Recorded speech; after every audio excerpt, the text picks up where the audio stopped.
You're listening to an Ono Media podcast.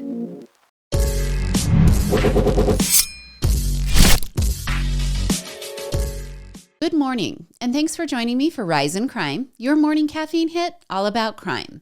I'm Mama Jules, and the Karen Reed trial out of Massachusetts is not the only trial in that state that's involving murder, love, and high-octane emotions, because we now have a verdict in the other Massachusetts trial for a renowned surgeon who killed his wife.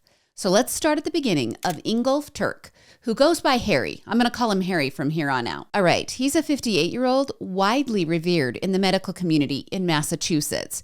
And actually, his success started before his medical career. Harry, who is from East Germany, was a gifted athletic talent. He even represented his country in the 1980 Olympics in Moscow, Russia, as a decathlete. And in a video posted to YouTube in 2012, the middle-aged surgeon still looks amazing.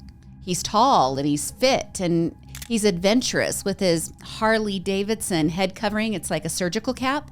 And then there's also all of the tales of his motorcycle riding. Now that adventurous attitude carried over to the surgery suite at St. Elizabeth's Medical Center in Boston. Harry became a renowned urologist. And when he would enter the surgery suite to perform robotic and laparoscopic surgeries for urinary obstructions, the classic rock music would be blaring over the speakers. Harry worked his way up the ladder and became the head of urology at St. Elizabeth's. He also was a professor with the Tufts University School of Medicine. Now, Harry had been asked to speak at multiple medical conferences, and glowing reviews dot the internet about what an amazing surgeon he is, or I guess now it might be was. Reviews live forever, even after someone's life becomes tarnished. All right, all of that previous reputation, the one where Harry was used in billboard advertisements to extol the greatness of the medical center, well, that reputation started taking a hit as the pandemic neared in 2019. That year, the Massachusetts Attorney General's office settled a lawsuit with Harry over allegations of falsely billing the state's Medicaid program. He was accused of billing Medicaid for procedures that actually didn't happen, as well as for office visits that he didn't attend to or supervise. Harry and the state settled for $150,000 to be paid back to the state, and he was also required to implement a multi-year compliance program all at his own expense. He pretty much had to pay for the state to babysit him through the next few years, making sure he was doing everything correctly. Now, through all of this turbulent time, Harry was altering his personal life as well. He had begun dating a younger woman, 45-year-old Reiki master Kathleen McLean, and Kathleen owned her own business called Birch Tree Energy and Healing. It was located just outside of Sudbury. Now, the two met on a dating app back in 2017, and eventually they married in a Las Vegas ceremony in December of 2019. That was just 1 month after the settlement with the state about the Medicaid fraud. Now, Kathleen had 3 children from a previous relationship, and Harry had 2 teenage sons from his previous marriage. Then, just months after the marriage in December of 2019, Harry is terminated from his position at St. Elizabeth's Medical Center. The Medicaid fraud was the impetus for the ending of his storied career at that hospital.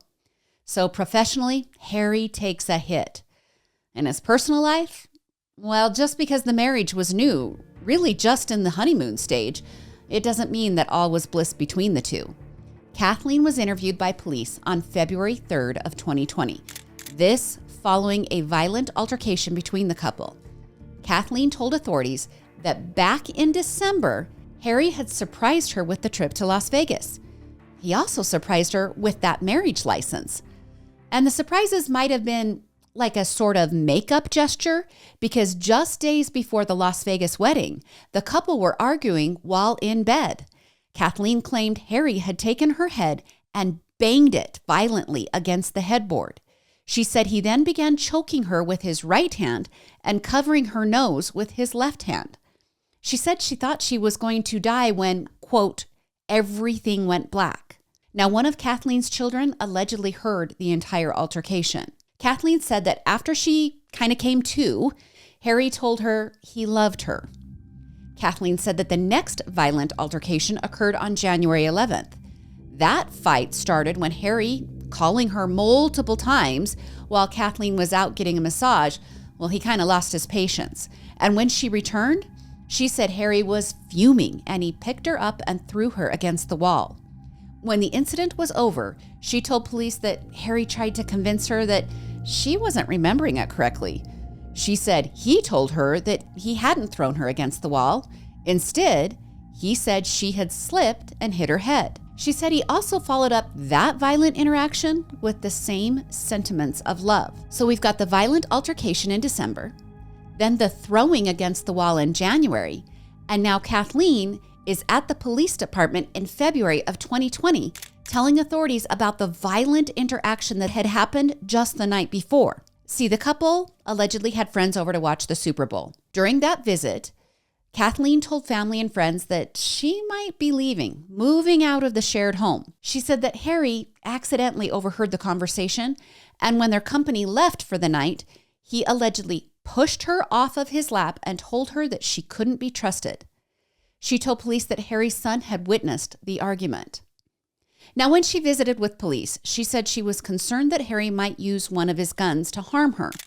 She said during one of their arguments that she had heard Harry go to the safe and either try to unlock it or actually unlock it.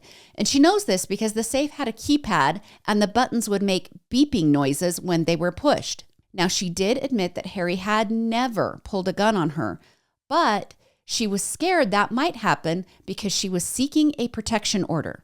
She said she was particularly scared and needed that protection order because she planned to file for divorce, and she felt like she couldn't predict what Harry's actions would be after he found out. Now, this conversation with the police led to the protection order and also to several domestic abuse-related charges being filed against Harry. But in May of 2020, we're just a few months later, like about 3 months later, Kathleen dropped the charges and asked that the protection order be removed. She told police that her and Harry were planning on going to couples counseling and that Harry had also agreed to do individual counseling. Then, just days later, a friend of the couple received an odd text message from Harry. It read like this: "I am sorry, brother, but she is a vindictive devil. She played us all. I am really sorry, brother, but she manipulated us all. Love you, Harry." Now, the couple's friend was bewildered and disturbed, enough so that friend shared the text with other friends of Kathleen's and also with Kathleen's ex-husband. That led to Kathleen's ex calling police saying, "Hey, we can't find her. She's missing." The ex told police that Kathleen had not been heard from since 1 a.m. They did know she was at the couple's home when she had been heard from at 1 a.m. And maybe it was like a FaceTime call, or the friend could see her surroundings possibly in a Snapchat. The source material doesn't really identify, but they knew she was at the house at 1 a.m. When police started digging, they discovered that neither Kathleen's or Harry's cars were at the couple's home. And more digging showed that Harry had booked a hotel room at the Residence Inn for the 9 days of May 8th to May 17th. And guess what? Both cars were in the parking lot of the Residence Inn. Police obtained a key to the booked room, and when they entered, Harry was on the hotel bed, unresponsive, but alive, in what seemed to be failed suicide attempt. He had cuts on his forehead and wrists and multiple small abrasions on his arms and legs. Police thought he looked like he had been walking through dense wilderness, like possibly being scraped by the branches or the twigs as he walked past. Now, the authorities transferred Harry to the hospital, and they kept looking for Kathleen, with no luck. A little more than a day later, Harry was finally awake in the hospital, and police returned to question him about the cuts, about the hotel room, about Kathleen. Harry told police that he and Kathleen had been in the couple's home the night before the mysterious text. He said they were both drinking. An argument broke out between the two that carried over from the shared living area into the shared upstairs bedroom. When the argument became even more heated, Harry said Kathleen hit him over the head with a glass. Harry told police he became aggressive and began choking Kathleen. He allegedly admitted to detectives that at first Kathleen was fighting back, but then she became very still, and he realized he had gone too far. Panicked, he devised a plan to, quote, put her somewhere. Detectives said Harry admitted to driving Kathleen's body to a pond nearby and dumping her in the water. He then said he might be remembering that he also placed a rock on top of her, presumably to keep her submerged in the water. He allegedly even gave them detailed instructions on how to get to the pond and where in the pond she was. When dive teams searched the area, they found Kathleen dead in the pond, shirtless, with rocks in the pockets of her pants. Now, Harry was arrested, and it took 5 long years for him to face a jury of his peers. Now, he was not in jail that whole time. He initially was held without bail, but due to COVID concerns and also his fairly nonviolent history and also his willingness to lead the investigators to Kathleen's body, well, Harry was released until right before his trial in April of this year. Now, during the trial, Harry took the stand, weeping during his testimony, and he didn't tell much different of a story than he had told detectives from his hospital bed 5 years earlier. He said they were drunk. He said Kathleen became enraged over a text message that was sent to Harry by another woman. He said Kathleen hit him over the head with a wine glass, and then he, quote, snapped, grabbing her by the neck, forcing both of them to tumble to the ground. He begged the court to understand he did not mean to kill her, that it was just self-defense. He said when he realized it had gone too far, he placed her body in his Jeep and drove her to the pond. He said he weighed her down with rocks because he didn't want Kathleen's kids to find her there or at the house. He told jurors how remorseful he was for the unintentional murder and that he truly was scared of Kathleen.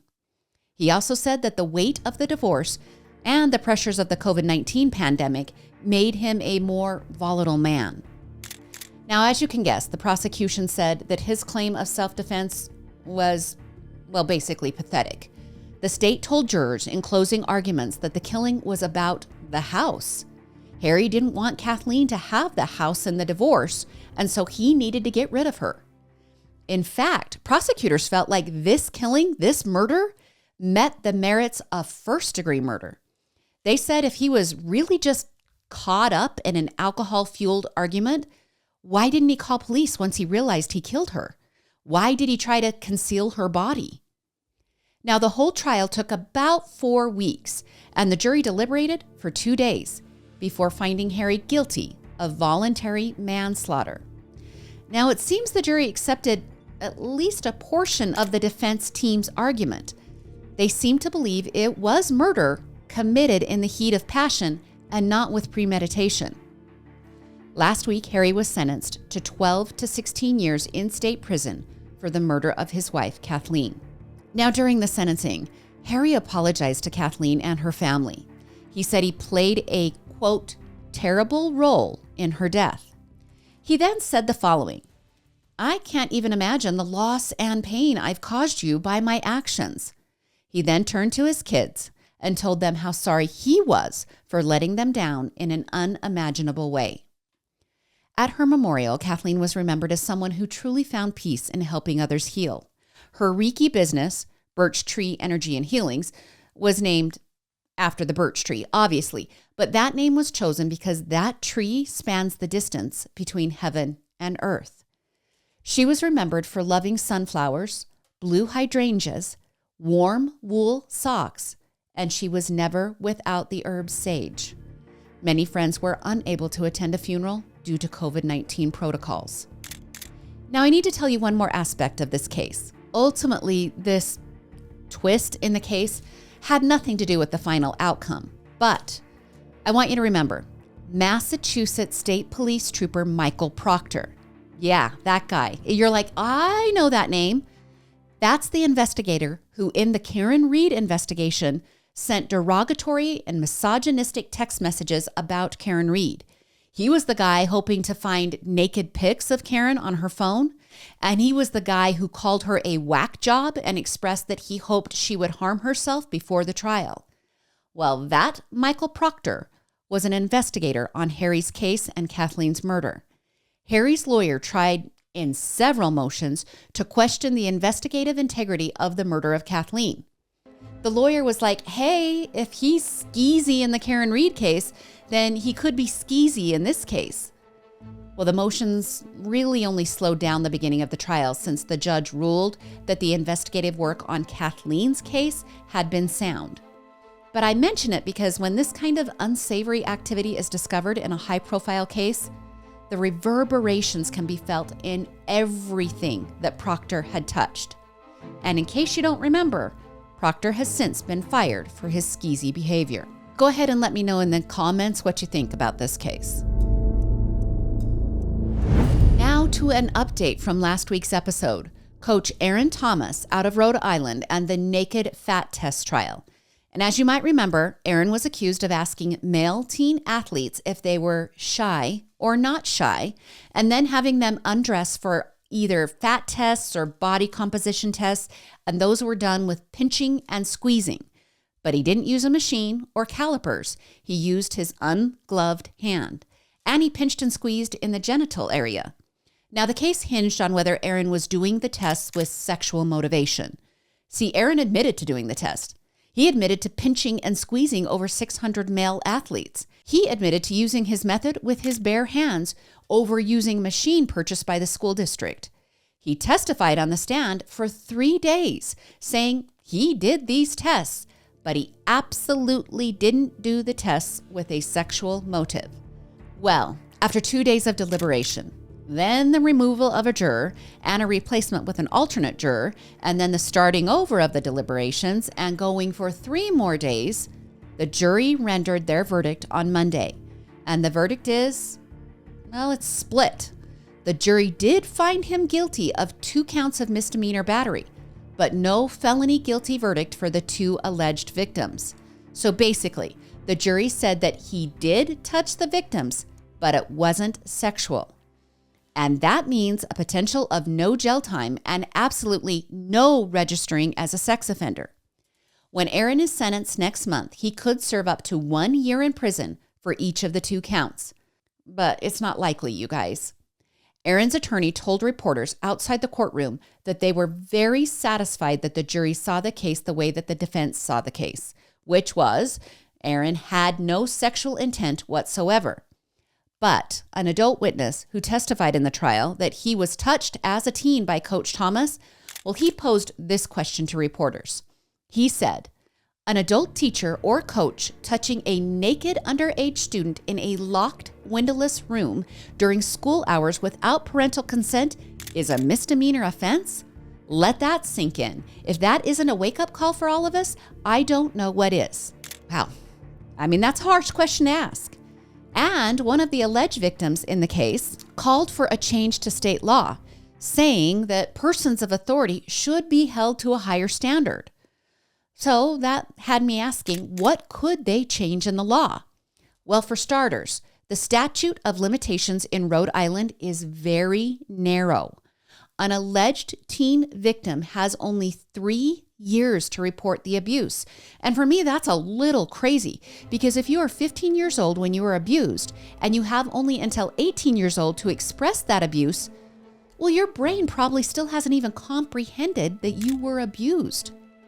The Attorney General for Rhode Island wanted his state to understand that the undesirable verdict in this case will never invalidate the courage shown by those who spoke out against the naked fat tests. Those who, risked their reputations to testify in this case. I'll let you know the results of Aaron's sentencing at the end of June. For now, let me know what you think of this verdict. Now to this story out of New York, which I'm bringing you not because of the crime. Well, of course, murder is horrible, and I could be covering it just because a woman and her unborn child were killed.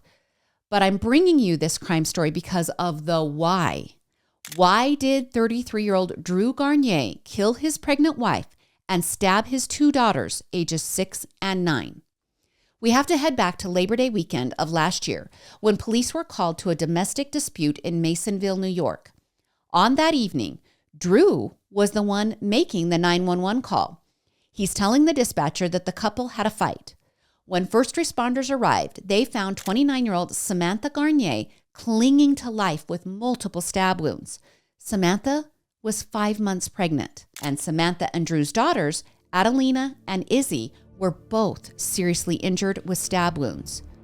So what about Drew?